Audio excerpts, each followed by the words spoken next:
Hello, everybody. Today is November 7th, 2021, and accordingly, we'll be looking at Proverbs chapter 7. Now, the title of my sermon today is Solomon's words concerning his son. Or is it his father? Now, I'm going to be breaking up this chapter into bigger parts, right? And I'll be looking at those parts one by one. So I'll be looking at the first 5 verses for right now. My son, keep my words and treasure my commands within you. Keep my commands and live, and my law as the apple of your eye. Yes, Nina. What does it mean, keep my commands and live? Keep my commands, and I'll get to that in a second. Okay? Bind them on your fingers, write them on the tablet of your heart. Say to wisdom, you are my sister, and call understanding your nearest kin, that they may keep you from the immoral woman, from the seductress who flatters with her words. Now, God is giving us 3 instructions here, and Solomon is talking about, I think, the relationship between the Father and us. Keep my words, which means keep God's words in our heart. Keep my commands, which is different than keep my words. When you say keep my words, keep it in your heart, right? Keep my commands is to follow the commands. And write them on the tablet of your heart. What's so special about my heart, about your heart, sisters? It has love or sin. Yeah. It's the root of everything you do. Yeah. The heart has emotions. So this goes to say that you should you should have a loving relationship with God. Not just, you should have faith, right? You shouldn't just follow his commands. Let's go to verses 6 to 9. For at the window of my house I looked through my lattice. I saw among the simple, I perceived among the youths. So the simple man, right? He's very young. He's new, right? Is a young man devoid of understanding. Now he's not devoid of knowledge, but of understanding. I think this means that this man may be smart, but he is not experienced, right? He's a new young person. And he, passing along the street to near the corner, he took the path to a house. In the twilight, the midnight, the black and dark night. So, the black and dark night, right? Jesus is light. Now, God is light, right? If it's nighttime, this means that God was not there, right? He tried to do this as a secret, right? That's the only reason you would do something in the night, right, sisters? Any questions? No. Okay. There a woman met him with the attire of a harlot, which is not much clothes, and a crafty heart. She was loud and rebellious. Her feet would not stay at home. At times she was outside, at times in the open square, lurking in every corner. So, verses 13 to 18 say, so she caught him and kissed him. She caught him. She trapped the man, right? So he could not escape. And with an impudent face, she said to him, I have peace offerings with me. Today I have paid my vows. This means that, no, I have peace offerings. I've paid my vows. I'm a religious person, right? This is what Satan does, right? He's saying, no, God's not going to get upset. This is perfectly fine. When in reality, is it okay? No. It's not. No. Exactly. Verse 15 says, so I came out to meet you, diligently to seek your face. She's feeding his ego. She's making him feel so nice, right? I've spread my bed with tapestry, colored coverings of Egyptian linen. Like, Egyptian linen is soft, right? So he's saying, oh, it's a nice, soft bed, right? A fun, soft experience, right? It'll be nice, right? It'll be very nice. Verse 17 and 18 say, I have perfumed my bed with myrrh, aloes, and cinnamon. Now, I want to know why these 3 spices. Right? Cinnamon, of course, was nice, but I didn't know what myrrh and aloes was. So I did some research, and myrrh and aloes were used to prepare someone for their burial, when someone was dead. So technically, she was preparing him for his death. For his death. So the bed was his death. What, Nina? So the bed was his death? Yes, in a way, he's preparing it. Now, what if you have to do something wrong, right? Let's say you know you can do something wrong. Why would you do it? Why would you be scared? Because when you do something wrong, you know it's wrong, so you guys will be scared. Yeah, but let's say you know I'm going to do that. Why would you not do it? Right? If you think that you should do it, right? Why would you not do it? What might be stopping you from doing it? God? No, Laya. So that's a good try. But what I thought is that you might be scared that you could get in trouble. So that's what verses 19 to 20 talk about. For my husband's not home. He's gone on a long journey. He's taken a bag of money with him, and he'll come home on the appointed day. Yes, Nia.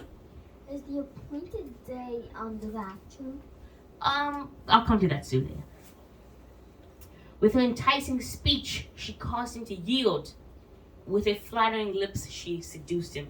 Immediately, without delay, he was quick to go after her, as an ox goes to be killed, or as a fool to the collection of the stalks, till an arrow struck his liver. As a bird hastens to the snare, he did not know it would cost his life. Now therefore listen to me, my children. Pay attention to the words of my mouth. Do not let your heart turn aside to her ways. Do not stray into her paths, for she is cast down many wounded, and all who were cast down were strong men. The last verse says, her house is the way to hell, descending into the chambers of death. Yes, Nia. You have a question? What are chambers? Chambers are like room, Nia.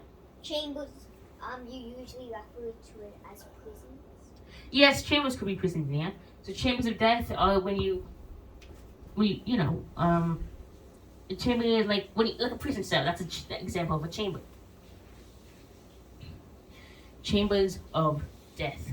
Now, let's take a look back. Let's look back at 19, 20, 21, 22, and 23.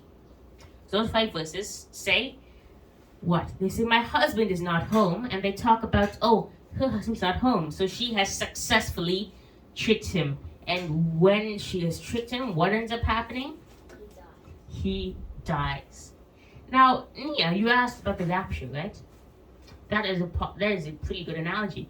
Now, if we use that analogy, who is David's sister? David is Solomon's son. I'm sorry. I'm sorry. I misspoke there. I'll come to David soon, but I'll talk about Bathsheba first. So you talk about rapture, right? Yeah. There's another analogy about David and Bathsheba. So the woman is Bathsheba, right? The man is David. Then who is the husband who is not home? Uriah. It's Uriah. Yeah, but then what is the death of David? Or the death of a man? What does that indicate? The children? Yes, so after David sinned with Bathsheba, Bathsheba's children died. And one of the children of Bathsheba and David, who later survived, was named Solomon. Solomon wrote this. So Solomon's technically talking about his father and his mother.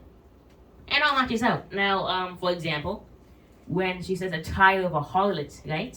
That means not many clothes. Now, Bathsheba didn't have any clothes on. She was she was naked, and she was taking a bath.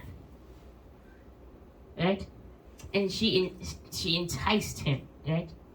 So my husband is not home. Uriah is not home. She's gone on a long journey. He's gone to war. Right? That's one analogy. Now, Nia, you asked about the rapture. That is another analogy, right? Now, so that means that what? That means that Solomon, the person looking, is God. That means that the young man devoid of understanding, is us when we sin. The woman is who? Satan. Right? The woman tricks us, right? She tricks us. She says, oh, God is not home. God's not here right now. But then who is the husband? Who is God? Jesus. Yeah. And who is God, yeah? Uriah. And Yes. he was killed. Jesus was killed. Jesus was killed. Uriah So was we killed. killed Jesus, right? That's why David killed Uriah. Correct, right? There are many. I think these two analogies can really be connected. Right? For what is the appointed day? The appointed day is when they come back for more. The appointed day is the what, Nia? The rapture. The rapture. So you were correct, Nia. Yes, the rapture. The appointed day is the rapture. Now, any other questions, sisters?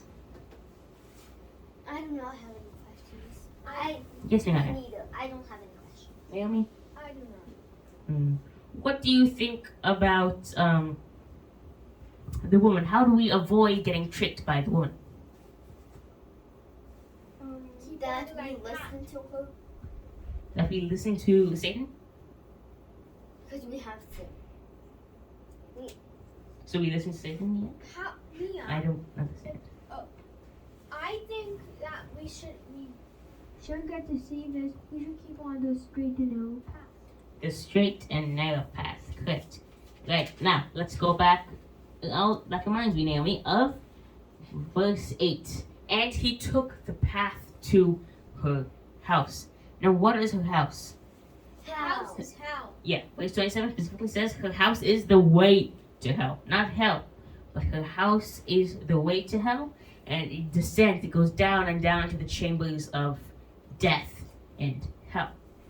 Right? So, Nilai, what do you think? How should we not get tricked by the immoral woman? This immoral woman could be money, right? It could be someone who's trying to trick you. It could be it's the world, right?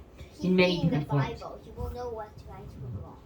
Correct. That's what Solomon said, right? That's what Solomon said. Yes, right? That's what Solomon says in verse 2. Keep my commands and live. Treasure my commands within you, inside of you. Keep your commands, right? Forever. Bind them around your heart. Like, keep understanding and wisdom as your sister, right? Keep them close to you. Any other questions, sisters? No. No? Okay, so let's read the warning one more time. Do not let your heart turn aside to her ways. Do not stray into her path. For she has cast down many wounded, and all who were slain were strong men. Who are these strong men, sisters? Presidents, great kings. Yeah, they're not Great physically men. strong men. Yeah, great men. Right? The world has taken down many men, right? And the world will take down many men. The world deceives many people, many great people, many Christians as well. Yes, ma'am. Do these great men have power? Yes. So some of these have earthly power, right? Think about Trump or Obama, right? They're or Biden, right? They're the presidents of the U.S. of A.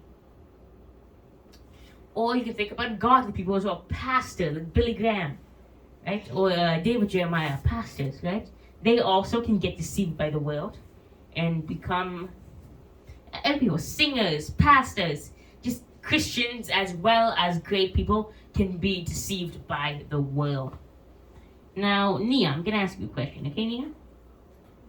Now, would you not let your heart turn aside to Satan's ways? Do you sometimes do that, Nia? Yes. You do? Can you want to give us an example? Sometimes we play when we were supposed to not. You play when you're supposed to not. Nilaya, do you have an example? We disobey our parents. I see. Naomi?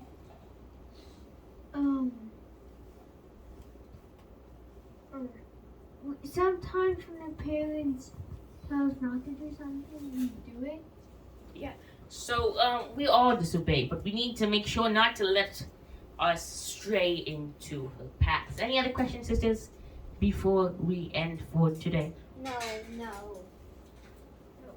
Okay, thank you very much, sisters, for coming to my sermon. Thank you.